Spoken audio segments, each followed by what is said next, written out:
Welcome to Krishna Reddy academy అండి. మన Krishna Reddy academy తరఫున చాలా అంశాలు మీకు నేర్పుతున్నాం. అదేవిధంగా ఇది కూడా ఒకసారి పరిశీలించండి.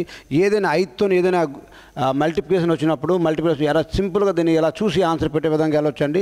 ఈ మల్టిపుల్ 5తో వచ్చినప్పుడు ఏం చేయాలంటే ఇచ్చినట్టు సంఖ్యలో సగం చేసుకోవాలి. 8లో సగం ఎంత అండి 4, 6లో సగం ఎంత అండి 3, 5తో గుణిస్తున్నాం కాబట్టి చివర 0 పెట్టేస్తే అదే దాని యొక్క ఆన్సర్గా మీకు పరిగణించడం జరుగుతుంది. ఓకే అండి. ఇది ఎప్పుడు సరి సంఖ్యలు ఇచ్చినప్పుడు ఇది కూడా ఒకసారి పరిశీలించండి.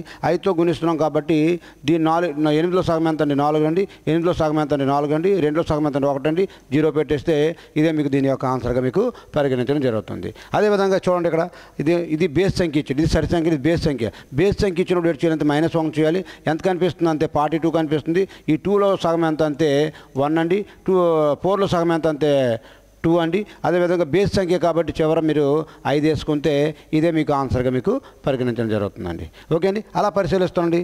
దీన్ని కూడా ఒకసారి మీరు పరిశీలించండి.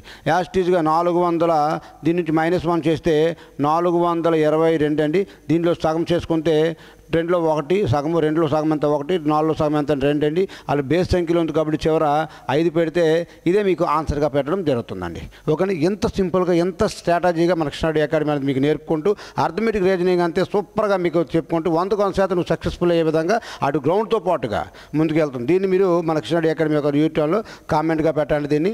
ఓకే అండి. Thank you very much. జై హింద్, జై భారత్. Thank you.